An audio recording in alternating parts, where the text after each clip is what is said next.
apa itu apa mau narkoba modus operandinya. Next slide saja. Jadi apa? Sorry Mas ya. Oke, ini yang pertama kita bicara negeri jutaan pecandu. Jadi Indonesia ini negeri dengan jutaan pecandu karena diperkirakan lebih dari 5 juta sekarang udah ada di Indonesia daripada bahaya penyalahgunaan narkoba. Selanjutnya, next slide. Nah, ini kita lihat bahwa beberapa waktu yang lalu, ini sudah 2 tahun yang lalu, sebenarnya sudah lebih banyak karena kemarin BNN musnahkan kurang lebih hampir 1 ton, lalu Mabes Polri memusnahkan hampir 2,5 ton, dan uang-uang yang disita itu begitu banyak, berarti Indonesia ini sudah disebut sebagai surganya para bandar narkoba. Sekarang ini kita ketahui hampir 70% mungkin orang-orang yang ditangkap di Polsek, Polres, Polda, BNN itu di Polda itu rata-rata kasusnya adalah kasus narkoba, ya. Jadi Indonesia ini menjadi sarana pencucian uang juga oleh bandar-bandar narkoba. Jadi narkoba juga masuk sekarang ini yang kenapa BNN War on Drugs, perang terhadap narkoba, karena narkotika and terrorism. Jadi narkotika dan teroris juga begitu berpegangan erat. Jadi bagaimana para teroris menggunakan bisnis narkoba untuk membiayai daripada pergerakannya. Jadi ini memang hal yang harus benar-benar diperhatikan dengan sungguh-sungguh karena ini bisa menjadi sesuatu yang bumerang bagi Indonesia. Next slide. Ya, di sini waktu itu Pak Kepala BNN-nya masih Pak Budi Waseso mengatakan bahwa diduga 600 ton sabu siap masuk Indonesia. Mungkin sudah masuk atau belum, hanya Tuhan yang tahu, tapi dari penangkapan-penangkapan narkoba ini, makanya saya pernah memberikan satu statement, jadi kalau hanya kiloan, itu kita masih negara para pecandu. Tapi kalau sudah ton, ini kita sudah perang. Jadi berton-ton, di sini diduga oleh BNN 600 ton. Jadi ini bukan hal yang mudah, bukan hal yang gampang, tapi ini menjadi perhatian kita karena ini bicara tentang kehancuran masa depan Indonesia ke depan. Karena kita seperti kita ketahui, negara Cina yang besar pernah kalah, pernah gagal dalam menjalankan negara ketika terjadi perang candu. Mereka perang sama Inggris, Inggris tidak menggunakan senjata, tapi Inggris menggunakan narkotika untuk candu untuk menghancurkan Cina. Jadi ini menjadi waspada bagi kita. Jangan sampai kita membiarkan karena generasi kita ini hancur karena narkoba. Karena saya pastikan tidak ada lagi mungkin RT, RW yang berani, jangan lurah atau camat, lurah atau kecamatan, RT, RW aja nggak berani ada yang klaim bahwa wilayahnya itu bebas narkoba. Karena sudah masuk sampai tingkatan RW dan RT. Dan di daerah-daerah bukan lagi perkotaan, bukan lagi pedesaan, tapi di pedalaman-pedalaman pun narkoba ini masuk. Ini jadi perhatian kita. Makanya seminar ini menjadi satu hal yang bisa kita kerjakan bersama. Permasalahan narkoba, next slide. Permasalahan narkoba kalau kita lihat di slide, jadi gerbong narkotika yang berada di lapas masih mengendalikan jaringan peran narkoba. Ini harus kita benar-benar perhatikan. Makanya saya selaku Ketua Umum GMDM DUN, sekarang kami lagi coba mengadakan pembinaan, memang dari hampir 700 lapas, kami baru membina 5 lapas, yaitu Lapas Narkotika Cipinang, Rutan Cipinang, lalu Lapas Salemba, Rutan Salemba, dan Bapas Tangerang. Kami mengadakan pembinaan, supaya kami berharap bisa ada sinergi untuk para pemakai, para bandar yang ada di penjara itu benar-benar dalam satu titik insaf dalam pertobatan untuk mereka tidak mengendalikan jaringan narkoba. Tentu masalah ini tidak sesimpel kita bicarakan sekarang, tapi ini menjadi satu perhatian untuk adakan pembenahan di Dirjen Pas, di Kanwil Hukum dan HAM, khususnya di penjara ini harus benar-benar orang-orang yang termonitor untuk tidak menjadi 70% dikendalikan dari dalam penjara, begitu ya. Yang berikutnya, bisnis narkoba menghasilkan uang yang cukup besar sehingga dengan mudah mempengaruhi oknum penegak hukum. Kalau BNN bilang kurang lebih 60 sampai 70 triliun, tapi ada salah satu teman yang dia namanya Dr. Bambang, dia mengatakan dari penelitian dia tidak kurang dari 200 sampai 300 triliun. Yang disebut ini namanya unlimited money. Lalu berikutnya, hukuman mati tidak dilaksanakan secara konsisten. Saya sebelum COVID dulu, waktu pertama kali pernah mengadakan demo, walaupun banyak yang protes di Kejaksaan, saya pimpin demo, saya minta segera eksekusi bandar-bandar narkoba yang sudah inkrah hukuman mati. Dan itu dilakukan, tapi belum semua. Tapi sampai saat ini kurang lebih, saya mungkin nanti bisa dikoreksi kalau salah, data saya ada hampir 200 orang yang sudah hukuman mati di Indonesia yang tidak pernah dilaksanakan. Yang artinya pelaksanaannya belum tahu sampai kapan. Ada yang 15 tahun, ada yang 20 tahun, ada yang 5 tahun. Ya ini menjadikan Indonesia disebut surga para bandar ya seperti ini. Jadi ini harus jadi perhatian kita untuk ada pembenahan dalam hal ini. Jadi kita berharap pihak kejaksaan mempunyai keberanian untuk melakukan ini walaupun memang banyak orang menganggap ini melanggar hak asasi manusia.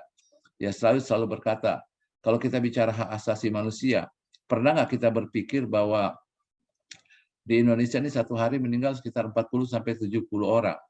Satu tahun itu data UNODC, United Drugs and Crime di PBB mengatakan tidak kurang 200 sampai 225 ribu orang meninggal karena narkotika.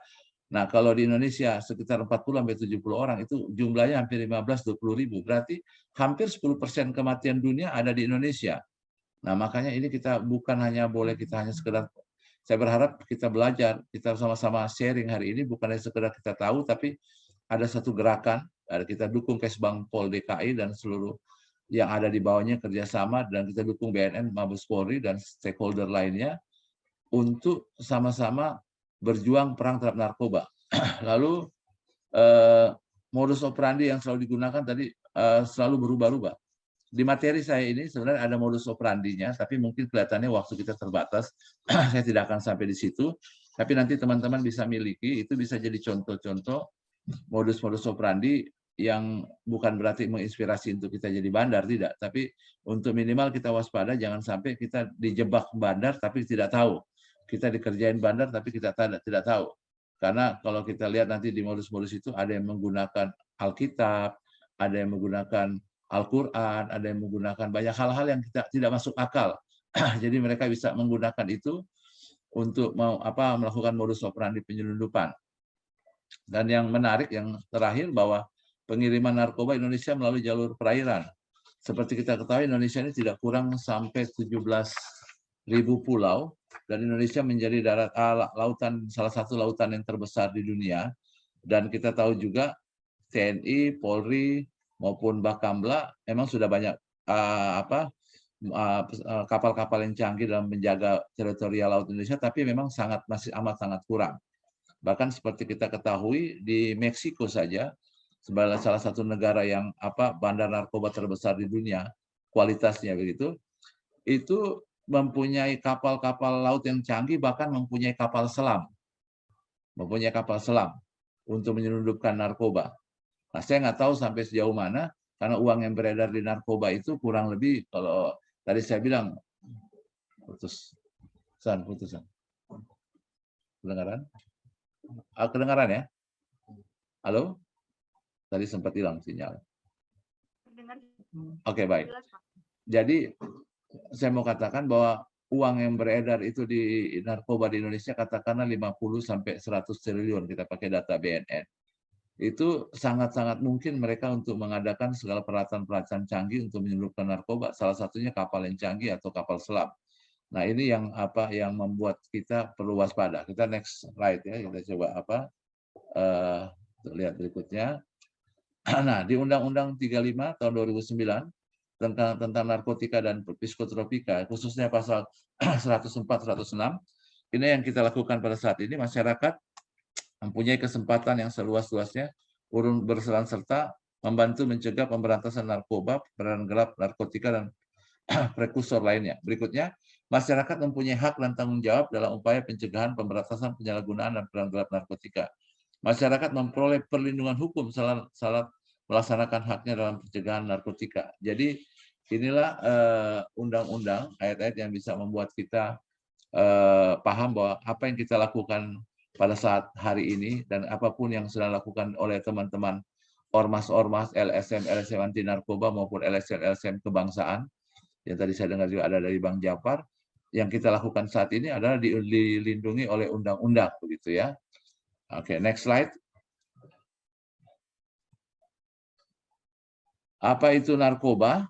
Nah, pemahaman ini penting kita ketahui. Jadi narkoba bahan-bahan kimia singkatan dari narkotika, psikotropika, dan bahan adiktif berbahaya lainnya yang bila dimasukkan dalam tubuh manusia dapat mempengaruhi pikiran, suasana hati, perasaan, perilaku pengguna, bahkan menghilangkan rasa nyeri, dapat menimbulkan ketergantungan.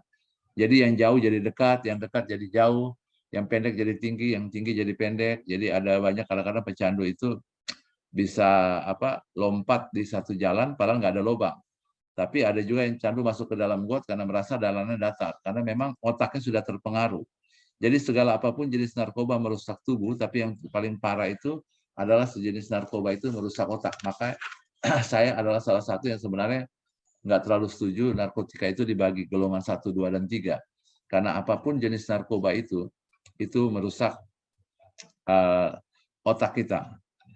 Apa yang dimaksud dengan penyalahgunaan narkoba? Pemakaian narkoba di luar ketentuan medis, tidak dalam dosis yang benar, sehingga dapat menimbulkan ketergantungan. Jadi, narkoba itu sebenarnya tidak berbahaya kalau untuk kepentingan medis. Ya, minimal kalau orang sakit, batuk, orang bisa minum obat batuk. Tapi ada beberapa orang yang habis minum obat batuk, minum obat tidur, pas dites urin, positif. Nah, tapi kalau sesudah sembuh obat batuknya itu dia kan tidak minum obat batuk lagi. Tapi kalau penyalahgunaan artinya terus-menerus, bahkan pemakaian narkoba ini selalu dosisnya semakin nambah begitu ya. Jadi itu yang dimaksud dengan penyalahgunaan narkoba. Selanjutnya kita lihat jenis-jenis narkoba. Itu ada alami, semi sintetis, sintetis. Jadi yang semi kimia sama yang kimia. Oke, ini nanti teman-teman bisa pelajari sendiri di rekan di mana tempat teman-teman berada. Ya, lalu berikutnya kita lihat bahan-bahan adiktif berbahaya lainnya, yaitu ada alkohol, nikotin, ya, sislin atau zat yang terdapat dalam spidol whiteboard, zat yang mudah menguap, contohnya lem ibon, thinner, bensin, spiritus, zat yang menimbulkan halusinasi seperti magic mushroom dan lain sebagainya. Ini memang pengetahuan ini bukan bicara tentang kedokteran ini, tapi pada secara umumnya, gitu. Jadi ini bisa menjadi bahan acuan teman-teman. Lalu berikutnya. Ya, rokok adalah pintu masuk narkoba, gerbang masuk. Karena begini, bukan berarti orang yang merokok itu narkoba, tidak. Tapi rata-rata pecandu narkoba, saya bisa pastikan 9, kalau penelitian dari BNN 10 ya, banding 1 ya. Jadi 10 yang perokok lebih rentan, lebih gampang kena narkoba, masuk ke ganja dan lain sebagainya. Tapi juga kalau kita lihat ini YLKI ya, kurang lebih di Indonesia ada nomor 3 dunia, 60 juta. Mungkin sekarang udah lebih, karena data 2009.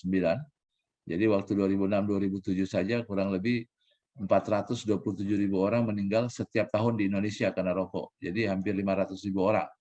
Jadi ini menjadi perhatian selain masalah narkoba, masalah kesehatan juga. Selanjutnya, apakah rokok elektrik vape berbahaya? Nah, itu ada penjelasannya kenapa itu berbahaya. Lalu ada pernyataan WHO untuk kita juga berbahaya. Untuk mengerti berbahayanya hal itu ya. Selanjut saja, cepat. Zat adiktif menurunkan dikelompokkan menjadi 3 jenis. Ya, tadi ini tolong diperhatikan, yaitu depresan, stimulan, halusinogen. Jadi itu apa itu depresan, stimulan, dan lain halusinogen.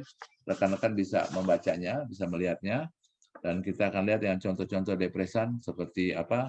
Di sini kita lihat opium ya, yang banyak ada di Afghanistan dan lain sebagainya ya. Ini biasanya dipakai juga untuk narkotika terorisme. Lalu ada heroin. Heroin, ini kita lihat gambar-gambarnya, penggunaannya juga ada, bisa lihat alat-alat yang digunakan. Lalu berikutnya efek penggunaan depresan ini, biasanya orang itu pegang rokok, bicara cadel, terkantuk-kantuk, garuk hidung. Nah, gejala putus asa-nya itu hidung meler, menguap, nyeri seluruh tubuh, merinding, menggigil, diare, dan susah tidur. Nah, sekarang kita akan lihat, ini perubahan pengguna selama 5 tahun ya. Ini selama 5 tahun daripada depresan ini. Lalu selanjutnya kita lihat miras, minuman keras ya, minuman beralkohol. Nah, minuman beralkohol ini berbahaya nggak? Oh ya, ada. Ciri-cirinya berbahaya, ada sekali. Jadi kita bisa lihat itu konsentrasi belajar pasti menurun, emosi labil, situasi biasanya infeksi hepatitis virus B, C, gemetar, tremor, halusinasi, kejang, dan ini. Assalamualaikum warahmatullahi wabarakatuh. Bismillah, walhamdulillah, alhamdulillah, wassalatu wassalamu ala rasulillah wa ala alihi wa sahbihi wa man tabi'ahu wa wala. Para narasumber yang saya hormati, Pak Laude, Pak Jepri, kemudian Kepala Kesbangpol, Pak Topan, Pak Bambang, dan moderator Mbak Sheila, serta adik-adik sekalian yang dirahmati Allah Subhanahu wa Ta'ala. Alhamdulillah saya diperkenankan untuk bisa ikut bersama-sama bagaimana kita untuk mencegah terjadinya narkoba di kalangan pelajar. Kita sudah banyak informasi yang disampaikan oleh Pak Jepri. Terima kasih Pak Jepri. Ini juga menambah wawasan saya untuk bisa memahami bagaimana supaya kita bisa mencegah masalah narkoba yang sudah boleh dikatakan extraordinary. Silakan langsung dimasukkan, diganti. Ya, kita memahami bahwa kejahatan narkotika merupakan kejahatan yang extraordinary yang menjadi concern negara-negara dunia ini, karena narkoba ini sudah bisa merusak generasi bangsa di semua negara. Dalam World Drug Report UNODC tahun 2020 tercatat sekitar 269 juta orang di dunia yang menyalahgunakan narkoba dari hasil penelitian di 2018, dan juga 30% lebih banyak dari yang menyalahgunakan tahun 2009 dengan jumlah pecandu narkoba sekitar 35 juta orang. Nah, ini menandakan bahwa narkoba begitu dahsyatnya, yang tadi juga sudah disampaikan, hampir 70% tahanan-tahanan yang ada termasuk di Indonesia itu berasal dari pecandu narkoba. Bapak Ibu, saudara-saudara sekalian yang dirahmati Allah Subhanahu wa Ta'ala, berikutnya, slide berikutnya, silakan. Slide berikutnya. Nah, ini istilah narkoba. Saya pikir ini sudah dibahas tadi ya. Langsung aja biar cepat. Langsung berikutnya. Nah, ini pengertian narkotika, jenis-jenisnya tadi sudah begitu gamblang ya. Saya kira ini sama udah dibahas tadi. Kita cepat aja. Ya, narkotika dengan jenis-jenisnya tadi sudah dengan materi yang sama. Nah, ini. Kita bisa melihat beberapa faktor penyebab penyalahgunaan narkoba. Yang pertama adalah faktor individu, yang kedua faktor sosial budaya, yang ketiga faktor lingkungan sekolah, kalau ini di sekolah, dan yang keempat adalah faktor lingkungan, di mana lingkungan juga sangat berpengaruh. Berikutnya, silakan. Nah, di faktor-faktor penyebab ini, yang pertama faktor individual. Nah, ini aspek kepribadian, di mana orang-orang yang menggunakan kecanduan narkoba biasanya ada kecemasan dan depresi, mereka punya pengetahuan dan sikap dan kepercayaan yang kurang, ya misalnya pemahaman tentang keagamaan yang kurang, pengetahuan yang kurang sehingga terjebak. Nah, ini adalah faktor-faktor individu. Kemudian keterampilan berkomunikasi, biasanya orang yang pendiam, yang nggak bisa berkomunikasi itu juga adalah orang yang gampang terjebak di penyalahgunaan narkoba. Faktor genetika, emosional dan mental. Bapaknya narkoba, anaknya juga narkoba, atau ibunya narkoba, anaknya jadi ikut narkoba. Ini juga faktor penyebab penyalahgunaan narkoba. Yang kedua, faktor sosial budaya. Ya, kondisi keluarga, misalnya keluarga yang broken home. Nah, ini akan terjadi mudah orang untuk penyalahgunaan narkoba. Atau keluarga kaya karena kurang perhatian. Tadi sudah disampaikan Pak Jepri, misalnya faktor pria, bapak-bapaknya yang kurang perhatian kepada anaknya. Nah, ini yang menyebabkan terjadinya penyalahgunaan narkoba. Pengaruh teman, ya, teman sebaya, di mana mereka teman-temannya, ini juga faktor lingkungan nanti, ya, berkaitan juga dengan faktor lingkungan tempat berkumpulnya anak-anak di sekolah. Nah, ini kita harus hati-hati nih kalau ada anak-anak kumpul-kumpul nih, ya, guru, ya, harus perhatiin nih. Kadang-kadang ada penyimpangan yang dilakukan oleh anak-anak sehingga membawa anak-anak yang lain terjerumus kepada narkoba. Kemudian tidak ada kebijakan di sekolah tentang masalah narkoba. Nah, ini juga masalah lingkungan sekolah. Ya, penting sekolah juga ikut terlibat menangani bagaimana supaya anak didiknya atau peserta didiknya tidak melakukan penyalahgunaan narkoba. Kemudian tidak ada tata tertib sekolah tentang narkoba. Nah, ini juga ketentuan-ketentuan yang ada di sekolah. Faktor lingkungan lainnya, ya, misalnya pengaruh iklan atau promosi. Kadang-kadang iklan ini juga berpengaruh, ya. Promosi-promosi ini bisa menyebabkan seseorang terjumus pada penyalahgunaan narkoba. Pengaruh dari orang-orang di lingkungan rumah yang sering berbuat negatif, ini juga pengaruh lingkungan. Ya, jadi pada intinya penyebabnya itu adalah faktor internal dan faktor eksternal. Faktor internal dari pribadi sendiri yang tadi, ya, mereka punya kepribadian yang tidak kuat, mereka tidak punya pemahaman agama yang bagus, faktor mental dan emosionalnya yang lemah sehingga mereka mudah untuk melakukan penyalahgunaan narkoba. Faktor eksternal ya diantaranya masalah teman tadi. Makanya ada pepatah yang mengatakan ar-rajulu ma'a dini khalilihi. Seseorang itu bersama agama atau latar belakang temannya, ya. Kalau seseorang itu berkumpul bersama orang-orang yang tukang nongkrong, jadilah dia anak yang tukang nongkrong. Kalau seseorang itu berkumpul kepada anak-anak yang suka ya misalnya ke arah peribadatan tadi ya, ke masjid atau ke gereja, maka jadilah dia anak-anak yang ya orang-orang yang tukang mengaji atau tukang beribadah.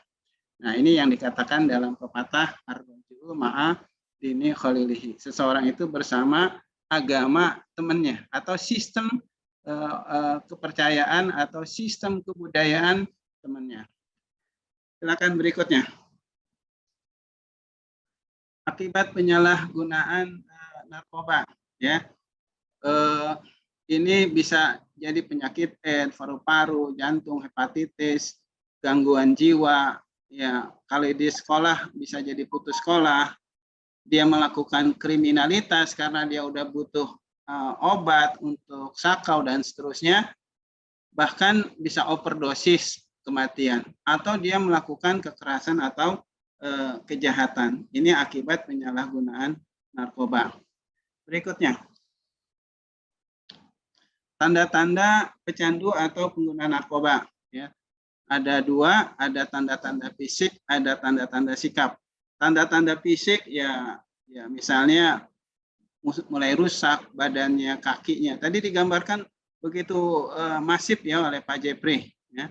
Kemudian tanda-tanda sikap ya emosionalnya, kelakuannya. Nah, itu adalah tanda-tanda fisik dan sikap. Misalnya tadi fisik matanya merah, kulitnya pucat, kelompok matanya suka ngantuk, kemudian sikap-sikapnya suka murung, emosional, mudah marah, pelupa, bermusuhan, dan orangnya tanggapannya lambat kalau diminta. Nah, itu tanda-tanda pecandu narkoba. Berikutnya, Pak. Kemudian bagaimana mengatakan pada mengatasi narkoba ini? Bagaimana? Ya, supaya kita mengatakan tidak pada narkoba. Yang pertama, pelajari dulu apa rencana teman yang baik atau yang buruk. Ya, kalau teman misalnya ngajak main, maka pelajari dulu nih, apakah rencana teman itu baik atau buruk. Yang kedua, apabila tidak benar, cepat katakan tidak. Yang ketiga, mengusulkan kegiatan yang positif seperti berolahraga, ya, kegiatan-kegiatan positif lah, ya. Kemudian bila usulanmu tidak diterima, ya Anda pergi, kan gitu. Silakan pergi. Apa yang bisa dilakukan di sekolah? Ya, karena materi saya tentang bagaimana peran, ya, peran yang dilakukan oleh siswa, ya, peran serta generasi muda. Yang bisa dilakukan oleh sekolah, yang pertama menilai besar dan luasnya masalah, menetapkan dan melaksanakan kebijakan penanggulan. Bagaimana nih sekolah menangani masalah narkoba? Karena ini kita sasaran kepada anak-anak sekolah. Yang ketiga, melaksanakan kurikulum pendidikan pencegahan. Ya, hendaknya ada kurikulum yang membina untuk pendidikan pencegahan terhadap narkoba. Kemudian juga melibatkan partisipasi orang tua, karena orang tua ini sangat berperan sekali terhadap kelakuan anak kita, ya. Kemudian program bantuan atau pendukung untuk anak sekolah dari TK sampai siswa, ya, program-program. Nah, di pemerintah ini banyak, ya, program-program yang mendukung untuk bagaimana pencegahan anak-anak dari narkoba. Kemudian pendidikan dan pelatihan para guru tentang pencegahan narkoba. Kita usul nih Pak Jepri, guru-guru kita ini juga bisa dididik bagaimana mereka untuk bisa memahami agar bisa mendidik anak-anaknya mencegah dari masalah narkoba. Kemudian pendidikan terpadu antara sekolah dan masyarakat. Ini penting buat kita biar adanya koordinasi antara sekolah dan masyarakat, keluarga, dan pemerintah. Lanjut. Gimana sih biar enggak terjerumus narkoba nih buat teman-teman adik-adik kita? Bagaimana cara menghindarinya? Ya, nah, trik yang pertama, dapatkan dahulu informasi, keterangan yang benar tentang narkoba dari ahlinya, ya, yang mengetahui seperti koran, majalah, seminar-seminar, dan acara yang seperti ini, ya. Ini kita bisa bertanya. Kemudian yang kedua, persiapkan mental untuk menolak bila ditawari narkoba. Dan yang ketiga, belajar berkata menolak tidak untuk narkoba. Jangan coba-coba. Kalau udah coba-coba, itu adalah pintu pertama untuk, ya, terjumus pada penyalahgunaan narkoba. Yang keempat, memiliki cita-cita dalam hidup dan masa depan. Nah, orang-orang yang terjerumus dalam masalah narkoba, mereka adalah orang-orang yang tidak punya cita-cita. Kalau orang yang mempunyai cita-cita yang besar di masa depan, maka dia pasti akan menolak, ya, penggunaan narkoba. Kemudian yang kelima adalah melakukan kegiatan-kegiatan positif, ya, untuk bekerja sama guna untuk orang tua dan sekelilingnya. Jadi kita melakukan kegiatan-kegiatan positif baik untuk orang tua, kegiatan masyarakat, dan kegiatan kita bersama. Nah, inilah bagaimana kita untuk menangani supaya tidak terjerumus pada narkoba. Berikutnya, apa yang perlu dilakukan orang tua atau masyarakat agar generasi muda terbebas dari narkoba? Ya, ini yang pertama, tadi ikut terlibat dalam kegiatan anak-anaknya.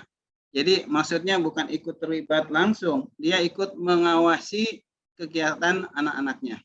Ya, karena tanpa pengawasan orang tua, anak akan lebih mudah untuk terjerumus pada masalah narkoba.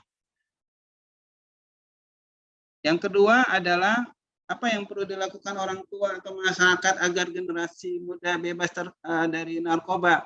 Ya, belajar untuk berkomunikasi. Seorang anak dia harus mampu berkomunikasi. Orang tua harus mampu belajar berkomunikasi dengan baik dengan anaknya. Dan yang ketiga adalah memberi contoh dalam kehidupan sehari-hari, ya, bahwa orang. Terima kasih Mbak Sheila Firda, moderator pada siang hari ini. Assalamualaikum warahmatullahi wabarakatuh. Waalaikumsalam. Selamat pagi, salam sejahtera bagi kita semua. Om Swastiastu, Namo Buddhaya, salam kebajikan. Pertama-tama kami menyampaikan permohonan maaf Bapak Direktur.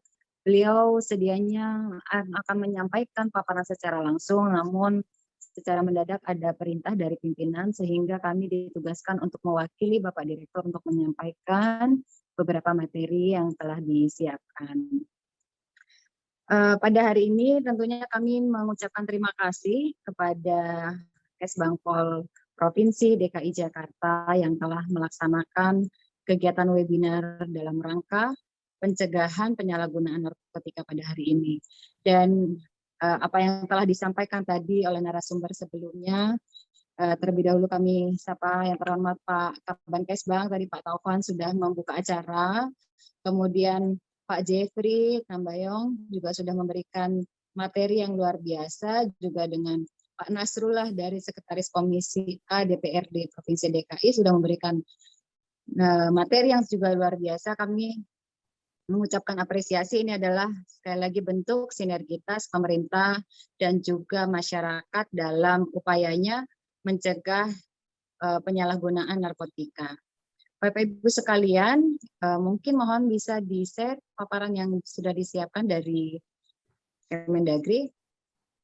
Kalau tadi Pak Jeffrey dan Pak Nasrullah sudah menyampaikan begitu banyak mengenai latar belakang narkoba dan bagaimana masifnya tadi yang disampaikan Pak Jeffrey, narkoba di Indonesia, di dunia, di Indonesia seperti itu. Dan apa saja upaya-upaya yang sebetulnya sudah sangat banyak upaya yang kita lakukan. Mungkin kami langsung saja kita bisa ke slide nomor 5.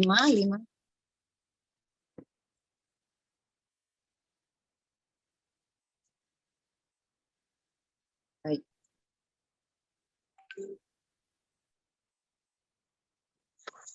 Ya,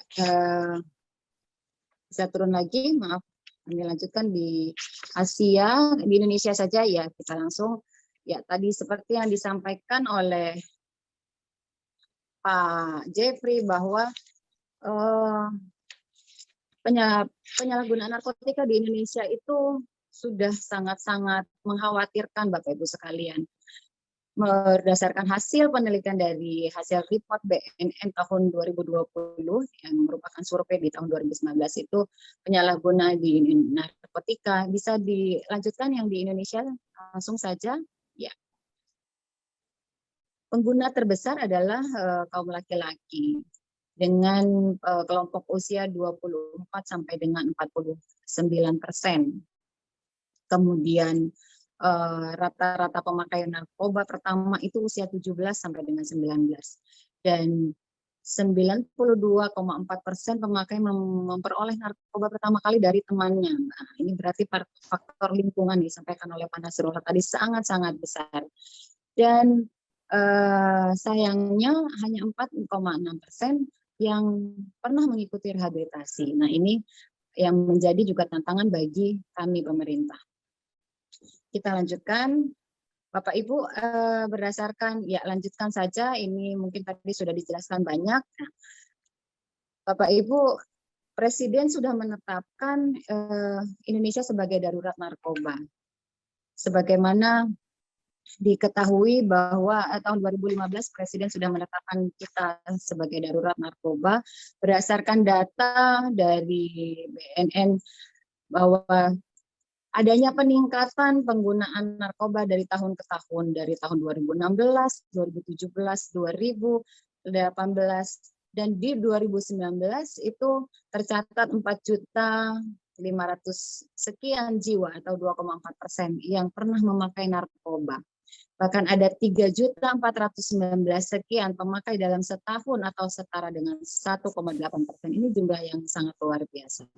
Kita lanjutkan. Nah, Ini faktor pemicu yang seperti disampaikan Pak Nasrullah tadi sudah sangat lengkap. Kami mungkin tidak memperdalam lagi. Kita lanjutkan dengan kondisi umum di pemerintah Provinsi DKI Jakarta. Seperti disampaikan tadi Pak Jeffrey, kemudian Pak Kaban, Pak Taufan, bahwa DKI Jakarta sebagai jantungnya Indonesia seharusnya bisa menjadi, kalau jantungnya bersih, mudah-mudahan Indonesia juga akan lebih baik. Dengan ada di kondisi pemerintahan 5 kota dan 1 kabupaten administratif, 44 kecamatan, 267 kelurahan dengan jumlah penduduk yang begitu banyak 10,5 juta, kemudian luas daerah yang sebetulnya tidak begitu besar tapi dengan jumlah penduduk sekian merupakan tantangan yang harus kita hadapi dalam memerangi narkoba. Kita lanjutkan angka prevalensi narkoba di Provinsi DKI Jakarta, Bapak Ibu sekalian, yang pernah pakai narkoba dalam hasil report BNN dan LIPI tahun 2020 yang merupakan angka di 2019, artinya adalah jumlah terpapar itu 195.000, angka prevalensinya 4,9%, dan setahun pakai 132.000 dengan angka prevalensi 3,3%. Nah, dan ini dalam Provinsi DKI Jakarta berdasarkan hasil report BNN juga terdapat 117 titik kawasan rawan narkoba yang harus diwaspadai oleh kita semua. Dan ini tersebar di seluruh kota, baik Jakarta Pusat, Jakarta Timur, Jakarta Utara, dan Jakarta Selatan. Nah, untuk kawasan peredaran gelap narkoba itu sendiri, itu di Provinsi Aceh, di report BNN itu untuk DKI Jakarta ada di Kampung Ambon, Boncos, dan Pademangan untuk peredaran gelap. Dan ini tentunya perlu kewaspadaan kita bersama. Bapak Ibu sekalian, survei prevalensi penyalahguna narkoba 5 provinsi tertinggi. Sayangnya DKI harus menempati urutan ketiga. Artinya prevalensi narkoba di DKI sangat tinggi, yaitu 3,3%. Provinsi lainnya ada Sumatera Utara itu yang paling tinggi, Bapak Ibu sekalian, 6,5%, kemudian Sumatera Selatan 5%, daerah istimewa Yogyakarta 2,3%, dan Sulawesi Tengah 2,8%. Ini tentunya menjadi perhatian bagi pemerintah khususnya dalam memerangi narkoba. Kita lanjutkan. Strategi kebijakan, Bapak Ibu, seperti yang disampaikan tadi, sebetulnya kebijakan sudah sangat lengkap yang disiapkan dalam memerangi narkoba ini, mulai dari undang-undang, kemudian ada peraturan pemerintah, ada Inpres dan Permendagri, serta kebijakan teknis seluruh kementerian lembaga. Nah, yang mungkin Bapak Ibu juga sempat mengikuti bahwa undang-undang narkotika juga saat ini dalam pembahasan ya untuk lebih dimaksimalkan di pusat. Mudah-mudahan ini dapat menjadi kebijakan yang lebih ketat lagi dalam pencegahan penanggulangan narkoba. Kita lanjutkan dalam Bapak Ibu sekalian, apa sih yang menjadi strategi kebijakan yang teknis yang dilakukan pemerintah saat ini? Sesuai dengan Inpres Rencana Aksi Nasional P4GN 2020-2024, yaitu Inpres 2 tahun 2020, Bapak Ibu, diamanatkan ke seluruh kementerian lembaga memiliki tugas dalam memerangi narkoba. Seperti yang menjadi amanat di Kementerian Dalam Negeri dalam hal melakukan pembinaan dan pengawasan terhadap pemerintah daerah dalam aksinya melalui melakukan upaya pencegahan, pemberantasan, penyalahgunaan dan peredaran gelap narkotika dan prekursor narkotika. Nah, sesuai dengan Inpres 2, kita lanjutkan, Bapak Ibu, kami jelaskan secara singkat bahwa dalam Inpres 2 2020 terdapat secara umum dikelompokkan menjadi dua. Ada dua aksi, yaitu dua aksi besar dikelompokkan. Pertama, aksi generik. aksi generik ini yang harus dilakukan oleh seluruh kementerian lembaga dan pemerintah daerah, baik provinsi dan kabupaten kota. Ada 6 aksi generik yang diturunkan menjadi rencana aksi yang mempunyai target di setiap tahunnya yang harus dilaksanakan oleh kementerian lembaga dan pemerintah daerah. Antara lain penyediaan penyebaran informasi tentang bahaya narkotika dan prekursor narkotika, kemudian pembentukan regulasi tentang P4GN, sosialisasi dan tes urin kepada pegawai, kemudian tes urin juga kepada taruna-taruni, pembentukan satgas relawan anti narkoba, dan pengembangan topik anti narkoba dan prekursor narkotika ke dalam materi seluruh lembaga pendidikan. Nah, ini sejalan tadi apa yang juga disampaikan Pak Nasrullah, bahwa dalam dunia pendidikan ini menjadi salah satu sebetulnya rencana aksi generik yang harus dilaksanakan oleh seluruh kementerian lembaga dan pemerintah daerah. Dalam 6 aksi generik ini, Bapak Ibu sekalian, hal yang menjadi concern di Kementerian Dalam Negeri, juga khususnya kepada pemerintah daerah adalah saat ini yang juga berkaitan dengan regulasi Kementerian Dalam Negeri di Permendagri 12/2019. Kita balik dulu ke slide tadi. Ya, baik.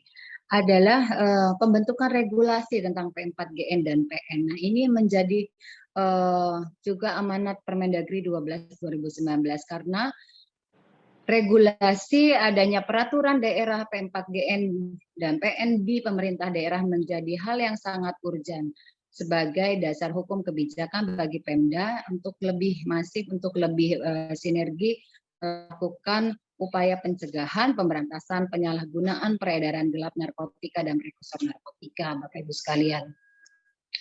Untuk keenam aksi termaksud pembentukan Satgas Relawan Anti Narkoba yang juga sejalan dengan Permendagri 12, artinya adalah pembentukan tim terpadu P4GN dan PN di seluruh provinsi dan kabupaten kota.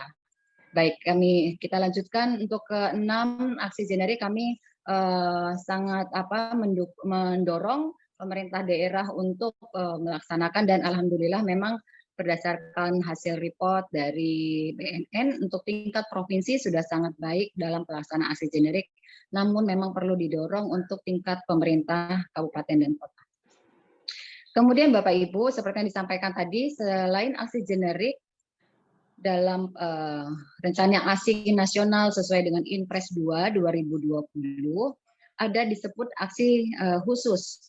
Aksi khusus ini meliputi 4 bidang yang terbagi dalam bidang pencegahan terdapat 15 aksi, yaitu dengan indikator ada peningkatan kampanye publik, ada deteksi dini, pendidikan anti narkotika, pemberdayaan masyarakat kawasan rawan narkotika.